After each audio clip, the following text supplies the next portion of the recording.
Boa noite, meus amores. Bom dia, boa tarde, dependendo do horário que vocês veem essa minha postagem. Eu acho que já tá de madrugada já, e eu tô com uma ansiedade que amanhã começa. Eu tenho algumas coisas para fazer amanhã muito importante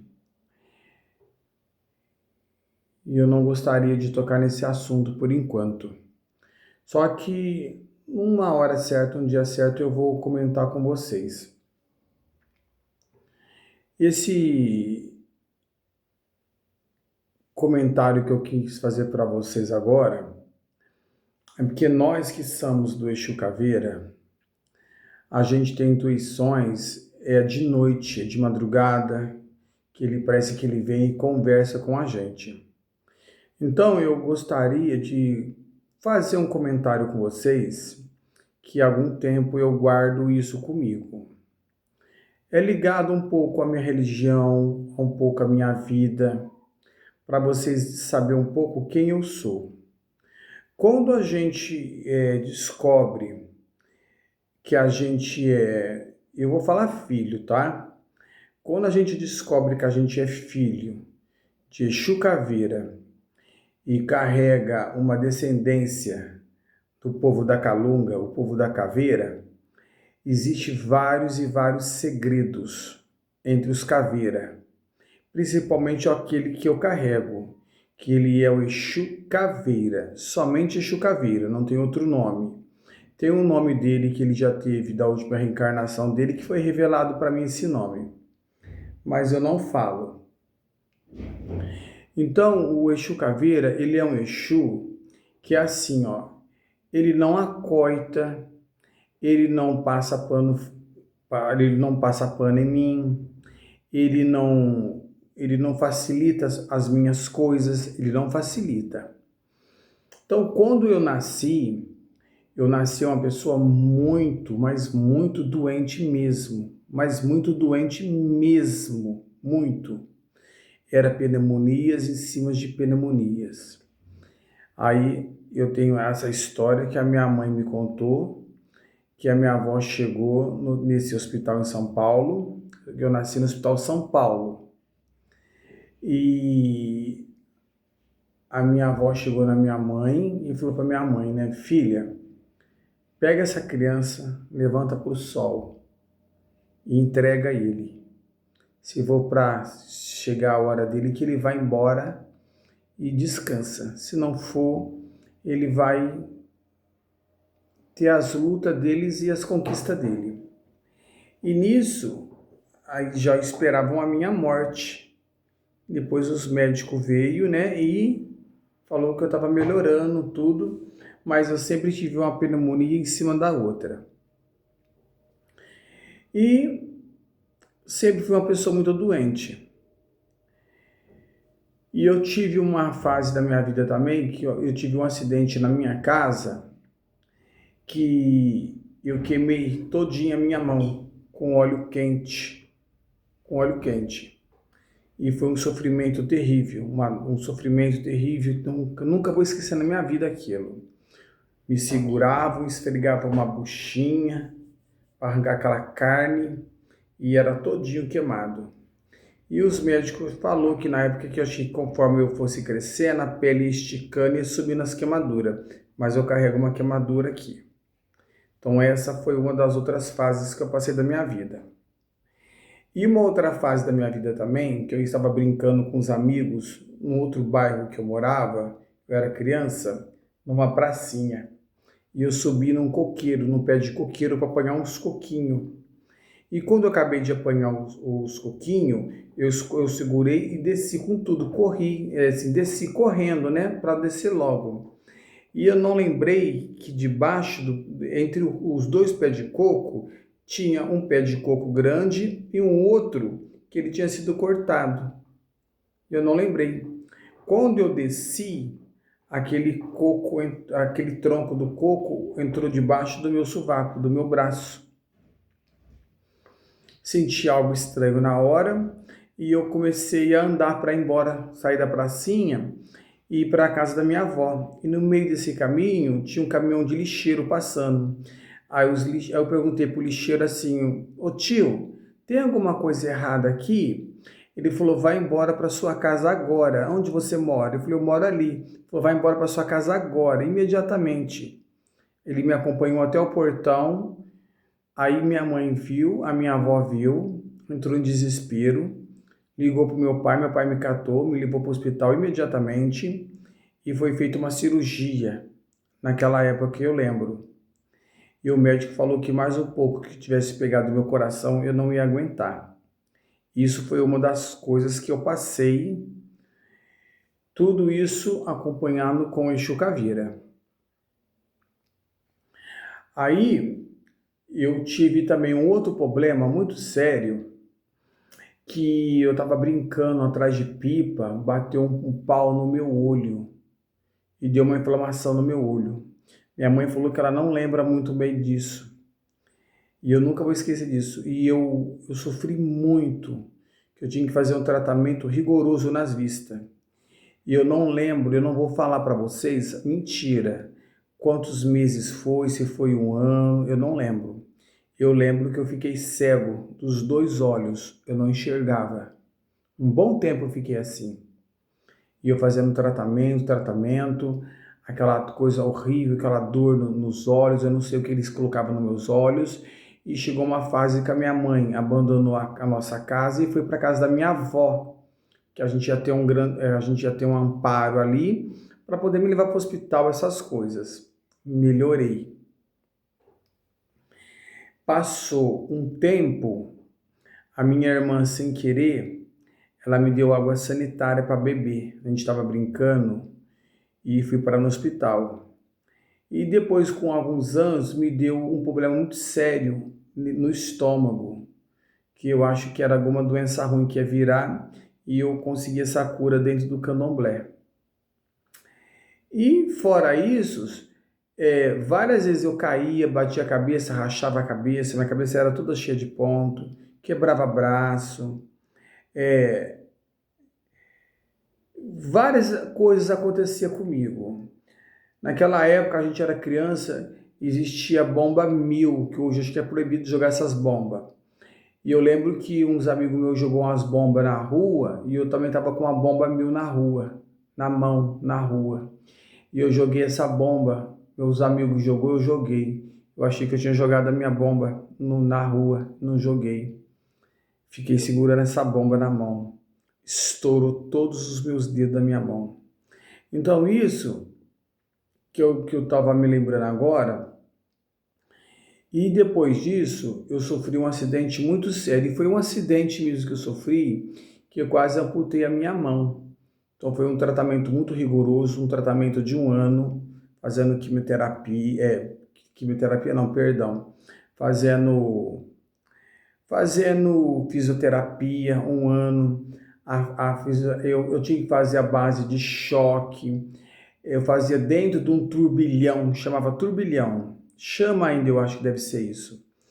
Era uma água quente, mas quente, que eles não acreditavam que eu punha minha mão lá dentro, de tão quente que era. Só que só assim para aliviar a minha dor e com os fios para dar choque. Passei por isso. Aí eu estava deitado na frente da casa do meu Exu e me senti muito mal, comecei a soltar sangue pelo nariz, me deu um mal-estar e chamei o Ogã. Falei: Ogã, você leva o colchão lá para dentro? Eu estava deitado na varanda, estava muito frio, muito calor. Aí ele falou assim: olha, tá saindo sangue pelo teu ouvido e pelo teu nariz. Quando ele falou isso, eu vomitei sangue. Quando eu olhei nas minhas pernas lotadas de sangue. Aí eu peguei, tomei meu banho, descansei, e uma grande amiga minha, que merece meu respeito, ela é crente de tradição. Tataravó era crente, a bisavó dela era crente, a mãe dela foi uma grande crente e ela também. Que Deus a tenha ela em bom lugar, a dona Áurea, que eu sempre acompanhava ela no hospital, porque as netas dela eram de menor, então eu que acompanhava ela tinha diabetes. uma senhora muito respeitosa, então ela sempre chamava eu, né? Porque quando a saia dela às vezes levantava, eu abaixava bem a sainha dela, cobria ela, por ser uma crente respeitosa, então eu tinha um carinho muito grande por ela. Aí a filha dela falou para mim, vai para um hospital. Eu falei, eu não vou. Ela falou, vai. Como? Era um hospital, né, com convênio bom, tudo. Cheguei lá e contei o que estava acontecendo. Quando eu sentei, já vieram uma turma de pessoas que me colocou numa cadeira e me levaram lá para dentro de uma sala horrível. Começaram a me pôr vários aparelhos. Aí quando eu vi a minha sobrinha lá dentro, porque ela trabalhava num outro hospital e tinha acesso para entrar nesse hospital também. Aí minha sobrinha começou a conversar com eles lá e começou a falar a língua deles lá. E ela falou assim para mim, você está indo para o centro cirúrgico agora. Eu falei, não, eu estou indo embora para casa. Ela falou, se você for, você vai morrer. Ela falou, espera que vai receber uns exames que você acabou de fazer agora, então a gente vai ver o resultado dos exames. E ela conversando com o doutor lá, e esse médico falando para mim assim, se você for embora, você vai morrer. Eu falei, doutor, o que eu tenho? Ele falou, eu não sei o que você tem. Eu não sei. Aí minha sobrinha ficou o tempo todo lá comigo, ela falou, Luciano, você sofreu uma trombose pulmonar. Isso eu não tive Covid, não tive nada. E fiquei, acho que 15 dias, eu não lembro, internado fazendo um tratamento. E era um tratamento assim, ó, toda hora. Todos os exames eu fazia, todo dia.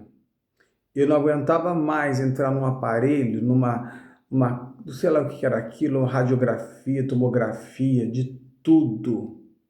Não dava nada. Nada, nada, nada, nada, nada. Não me dava nada. E um tratamento e umas injeção aplicada na minha barriga, que eu não aguentava mais aquelas injeção.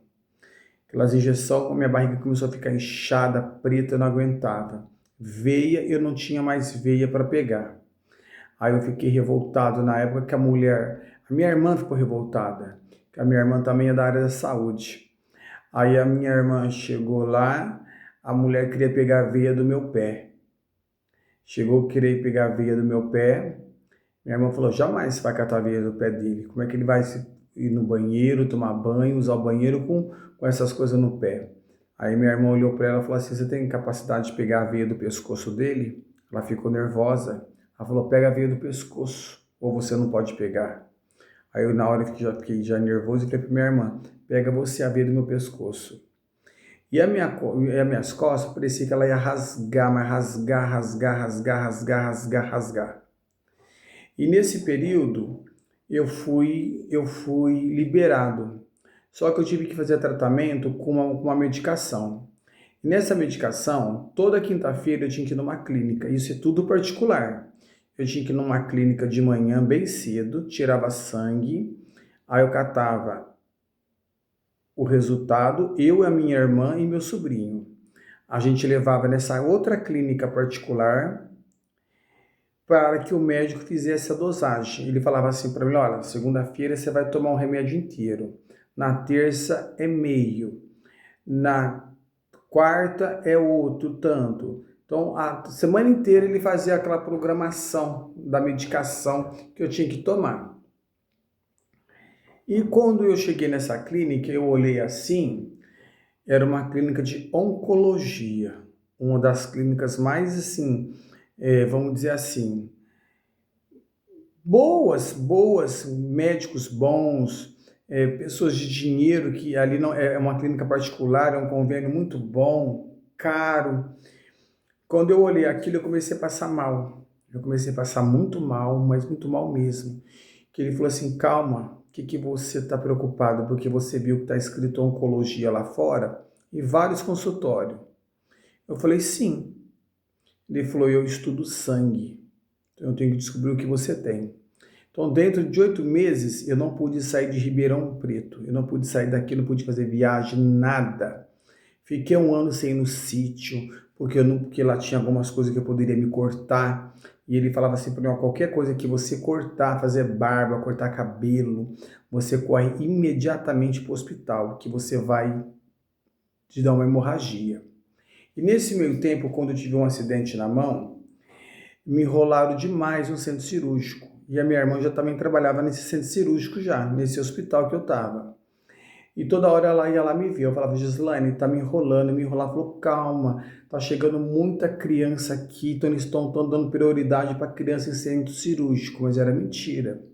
Depois de um bom tempo, a minha mãe falou para mim assim, que eles estavam estudando a forma que eles iam amputar a minha mão. E nesse meio tempo, um rapaz entrava na minha sala, entrava lá no quarto e ficava mexendo na minha mão. Para mim era um enfermeiro e eu com as drogas no corpo, né, num sonolento, não ligava. Aí depois correu tudo bem, graças a Deus, só que eu tive que fazer vários tratamentos e uma vez a minha irmã precisou ir lá no hospital para pegar alguma coisa dela, algum documento, alguma coisa que ela deixou lá. Aí eu entrei com ela pela área dos funcionários. Aí ela falou assim para mim, você ficou nessa sala aqui. Eu lembrei da sala que eu fiquei lá. Aí eu olhei, não, aí passou. Aí aconteceu um falecimento de um tio meu, que foi um tormento também, e a gente foi ver o corpo. Mas quando ele chegou na casa, a gente chegou na casa dele, a minha irmã não pôde falar, nenhum ex-marido da minha irmã pôde falar, que ele já estava morto já. Então tava os paramédicos lá, droga, injetado droga nele, que ele teve parada cardíaca, né? Sofreu uma parada cardíaca e morreu. E não bebia, não fumava, fazia caminhada, morreu novo. Aí a minha irmã falou assim, ó, a gente não pôde falar nada na hora porque ele estava com uma droga no corpo injetada, então tinha que dar para esperar 24 horas passar o efeito para ver, mas ele já está morto. Aí quando eu passei lá perto, a minha irmã falou assim, você ficou nessa sala aqui. Aí eu falei, o que que é aqui? Ela falou, aqui é o necrotério. Então toda noite essa pessoa ia me visitar lá. E eu creio que era o Exu Caveira. Então eu quero dizer para vocês assim, ó, passei também uma coisa muito dolorosa com meu pai, que eu não consigo esquecer o porquê. Porquê, não que sei. Se eu fiquei devendo alguma coisa para ele, se ele ficou devendo alguma coisa para mim. Então me machuca muito quando eu lembro do meu pai. Aí depois a gente já sabia que o meu pai estava com uma doença muito ruim, porque o seu Caveira já tinha avisado que ele estava com essa doença, mas que o seu Caveira não ia deixar ele sentir dor. E ele teve um dos piores câncer, que a minha irmã falou que ele vai igual um cão. Meu pai nunca tomou uma morfina. E minha mãe tinha acabado de ser infartada, feito cirurgia, né? Ela falou, eu quero que depois que você chama a entidade, que eu quero confirmar uma coisa com a entidade. Ela fala entidade. Aí seu Caveira falou que realmente era. E passou um tempo, a minha mãe deu um câncer nela também. 2 vezes. E a minha mãe ficou daquele jeito, que vocês não têm noção. Como é que é uma coisa, meu pai passou por aquilo, durou 11 meses dentro de casa. Minha mãe um tratamento rigoroso, aí depois estoura isso numa outra pessoa da minha família. E a gente está lutando, está com fé, que tudo vai dar certo. E eu creio que já deu certo já. Aí, eu nesse tratamento da minha mão, que eu estava fazendo fisioterapia, eu senti algo estranho. Eu senti algo estranho no meu rosto. No meu rosto. Aí eu lembro até hoje que o Dr. Paixão, como ele era muito amigo da minha irmã, tinha uma certa intimidade com a minha irmã, de amizade, né? Amigos de trabalho, ele falou assim para mim, Luciano, eu conversei com a sua irmã e eu vou pedir uma tomografia da sua cabeça, porque você perdeu o paladar e o olfato. Eu tô achando estranho isso. E nessa época eu não tinha Covid, não tinha nada. Aí ele fez a tomografia da minha cabeça e falou, olha, você tá aqui em você, você tá com, não vou lembrar o nome que era, aquilo que ele falou que eu tinha aqui. Aí eu falei, doutor Paixão, isso me traz problema? Ele falou, futuramente pode trazer um problema muito sério para você. Lá ele falou, nós vamos fazer uma cirurgia o mais rápido possível. Só que eu não vou fazer aqui. Eu vou te transferir para um outro hospital, que era um hospital novo, tinha acabado de fazer. E eles me abriram, acho que por dentro do céu da boca. Eles me abriram para o céu da boca para arrancar o que tinha aqui. Aí eu falei, doutor, o que seria isso? Ele falou, olha, isso aí é uma mucosa. É uma mucosa. Só que aí eles abriram por dentro do céu da minha boca, foi uma coisa horrível, e colocaram um catéter no meu nariz. E tem algumas pessoas que falam que eu fiz plástica no nariz. E eu nunca fiz plástica no nariz, nunca, porque foi aberto por dentro. E depois deu um problema no nariz por causa do catétero. Então eu sofri bastante coisa nesse sentido de saúde. E fora isso, já aconteceu outras coisas comigo, de termos assim, de saúde, sabe? De saúde mesmo. Aí depois que eu fiz esse tratamento da trombose, eu falei, eu estou livre dessas injeções. Essas injeções, eu não lembro o valor dela, se era 10 mil ou R$ 1.000 cada uma.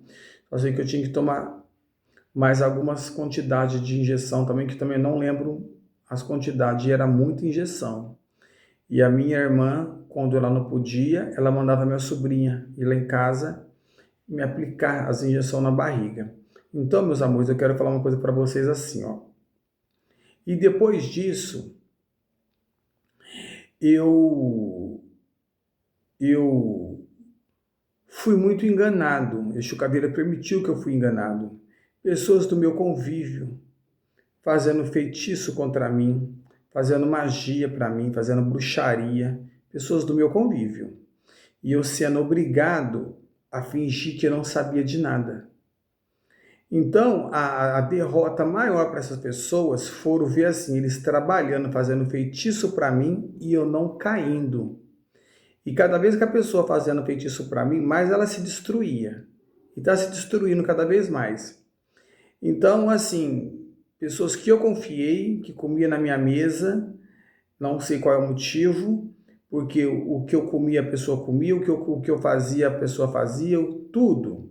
Compartilhava com a pessoa porque era meu braço direito, esquerdo, era tudo. Dentro da religião do candomblé. E já tinha sido alertado que essa pessoa estava fazendo feitiço para mim. Tem alguma coisa que vem e me fala. Vem, me fala e me prova. Só que eu finjo que eu não sei de nada, eu finjo que eu sou leigo. E a pessoa fazendo feitiço para mim, fazendo feitiço para mim. E quando ela viu que ela não conseguiu me derrubar, que quem caiu foi ela, aí ela se declarou inimigo mortal meu. Então, cada um segue a sua vida. Depois, eu conheci uma pessoa, que essa pessoa, ela me completou em todos os sentidos. De companheirismo, de amizade, de eu poder confiar na pessoa. Então eu depositei 100% na pessoa. E a pessoa não depositou 1% em mim. Então tudo que eu pude fazer para essa pessoa, eu fiz. Eu fiz. Então, viagens, convivência mesmo, sabe? O que eu pude ajudar tanto essa pessoa, tanto quanto a família da pessoa, eu ajudei. Eu fiz coisas que ninguém sabe que eu fiz. Só eu, Deus e essa pessoa que sabe que eu fiz. Em termos de tudo. De tudo, sabe? Não só financeiramente, mas de apoio, de força, de amizade. A pessoa tinha certos problemas de saúde também, mas não era nada grave. Então, sabe, eu sempre levava a pessoa em hospital. O que eu pude fazer, eu fiz. Então, eu não quero jogar na cara. Só que a essa pessoa tentou me jogar, ela me usou 11 anos. Então, 11 anos eu achei que a pessoa era meu amigo, meu companheiro, era tudo para mim, né? Que era um irmão que eu não tive. Ele me respeitava, eu respeitava ele. Só que essa pessoa, me jogou num buraco, num abismo, que eu quase me entreguei. Sofri calado 3 anos. 3 anos sofri calado, 3 anos. Só que por duas partes, o Caveira sempre estava do meu lado. Sempre. Ele não me ajudou em nada. Ele simplesmente ficou do meu lado me observando. Para mim ver o que é certo, o que é errado. Então, hoje, para uma pessoa me derrubar, ó, ela tem que ser muito forte. Eu acredito assim, hoje em dia, uma pessoa para me derrubar, somente Deus. Se não for Deus, ninguém me derruba mais. Porque o que eu passei, e por todos os lugares que eu passei, eu fiz amizade lá dentro. Eu fiz amizade na escuridão, eu fiz amizade nas trevas, eu fiz amizade na luz, eu fiz amizade em todos os lugares. Então, eu sou amparado. E quando eu percebi que eu estava caindo dentro de que eu caí dentro de um poço, e eu vi o Caveira lá dentro, e sem fazer nada para me ajudar, porque ele queria ver eu me ajudar. O que eu fiz? De uma forma para vocês entenderem. O que eu fiz? Eu coloquei a mão no bolso e eu achei dentro do meu bolso um obi. Eu estava com o obi dentro do meu bolso todo esse tempo. Aí eu catei esse obi, coloquei ele no pé, coloquei dentro do poço e com as minhas lágrimas eu chorando ali dentro daquele poço, daquela escuridão, 3 anos dentro de uma escuridão, de umas trevas que eu achava que eu não ia dar conta. Aquelas lágrimas fez o obi brotar, fez o obi crescer, crescer, crescer. Conforme o obi ia crescendo, eu consegui sair de dentro desse poço, subindo através do pé de obi. Quando eu subi do pé de obi, lá estava Exu Caveira. Ele olhou para mim e falou: de hoje em diante você pode tudo. Basta você querer. Você pode tudo. Para te derrubar, somente o seu Criador, mais ninguém. Então tenha fé em você, acredite no seu potencial, não derrube aquilo que já está caído, não derrube um fruto que já está podre, que a qualquer momento vai cair no chão. Não acenda uma vela para o seu inimigo, seja ele oculto ou declarado. Só entregue na minha mão. Mais nada. O que você tinha que passar, você já passou. Então, daqui para frente é vitória e prosperidade. Então, às vezes, meus amores, vocês passam coisas que vocês acham que vocês estão sozinhos, mas vocês não estão. Então, às vezes, vocês passam coisas que vocês acham que é pequeno. Olha tudo que eu passei. Isso foi metade daquilo que eu pude falar para vocês. Mas outras coisas que aconteceu comigo, vocês não têm noção. Só que uma coisa que eu fui muito resguardado foi na minha parte que eu não vou revelar mais para ninguém. Nessa parte minha, seu Caveira me resguardou de todas as maneiras. Nunca ninguém conseguiu atingir minha outra parte. Poderia ter tentado a minha parte psicológica, a minha parte afetiva, a minha parte de carência, a minha parte amorosa, aquela minha carência, mas outras partes minha, pelo contrário, cada vez mais eu ganho, cada vez mais eu ganho. E tudo aquilo que eu peço para mim, que o Orixá, que Exu me dê de bom, dê para todos aqueles que realmente gostam de mim. Todos aqueles que gostam de mim verdadeiramente, todos aqueles que querem o meu bem, que confia em mim, eu peço a Deus, ao Orixá, que abençoe. Agora, aquelas pessoas que venham comigo através de uma cobra, que vem através de uma traição, de uma inveja, de um olho gordo, eu quero que Exu faça que essas pessoas virem pó. Eu não vou falar para Exu mandar essas pessoas para o inferno, porque eu não acredito em inferno. Eu não acredito em diabo, não acredito em inferno, isso não faz parte da minha religião. Nunca acreditei nisso. Então eu peço que Exu faça que essas pessoas virem pó. Virem pó. E uma coisa que eu nunca pedi e que eu peço agora para Exu Caveira e para Deus, que de hoje em diante, que endureça o meu coração, que eu ajude aquelas pessoas que me ajudaram, aquelas pessoas que quando eu estava precisando da ajuda, as pessoas me deram as costas, não me apoiaram, não me deram força. Então, essas pessoas eu quero que Exu faça que virem um pó. Não leva para o inferno, não, vire pó. E cada vez mais, Dona Maria de Padilha, se fortifica, fica forte. Seu Caveira, não posso nem falar que ele fica forte ou não, porque ele é o Senhor da vida e da morte. Carrega o segredo da vida e da morte. Porque um recém-nascido, ele não é nada sem osso, né? Ele é molinho, então vai criando os ossinhos dele, ele vai crescendo, se formando e vira um esqueleto, uma caveira dentro dele. A hora que ele morre, volta o esqueleto de novo. Então o Exu Caveira carrega o segredo da vida e da morte. E certas coisas agora eu vou me limitar a falar coisas que eu posso, que às vezes eu ensino, eu ensino ouro para vocês não catam, para vocês ter prosperidade, ter uma saúde, ter força, vocês não catam. Então às vezes eu acho que eu fico jogando pérolas para os porcos e eu não vou fazer mais isso. Vou passar muito fundamento, vou passar muita prosperidade, tudo aquilo que eu ganhei de prosperidade, de conhecimento, vou passar assim para os meus consulentes.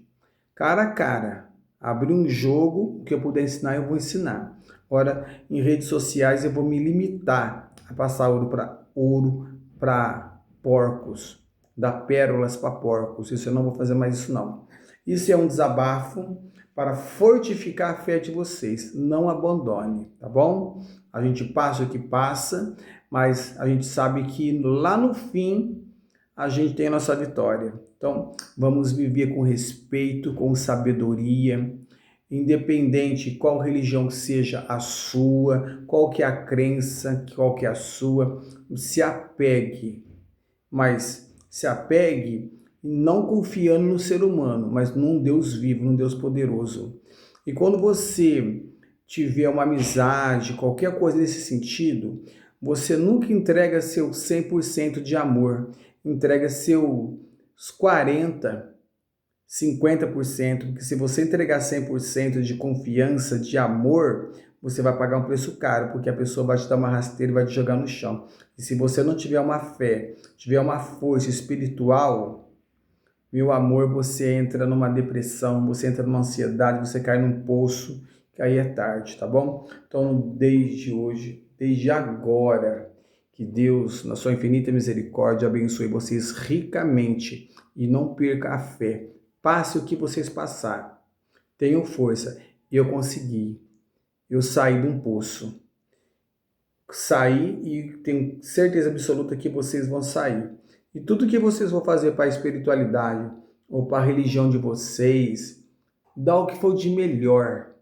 Não importa se é uma oração, se é uma reza, se é uma vela, se é um presente, se é isso, se é um dinheiro, se é uma joia, se é um bicho, se é uma comida. Não importa o que a sua religião determina. Se é um incenso, se é uma oração, se é um budismo, não importa. Dá o seu 100%, tá bom? Então, desde já, Ibaré, gratidão e que no dia de hoje que Deus, os orixás, venha abençoar vocês ricamente e poderosamente, tá bom? Esse é um desabafo, um pouquinho da minha vida para vocês saberem, tá bom? Que não, para mim chegar onde eu cheguei, não foi fácil.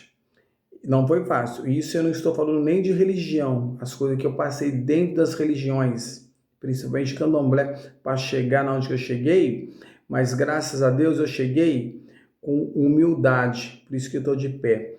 Todos aqueles que chegaram antes de mim, com arrogância, com soberba, Hoje está tudo debaixo da terra e já está caminhando alguns para ir para debaixo da terra. Então a gente tem que ter humildade, tá bom? Beijo para vocês, amores, e tenham fé. Acredite, viu? Acredite porque tem um Deus supremo que vê tudo. E baré a todos vocês.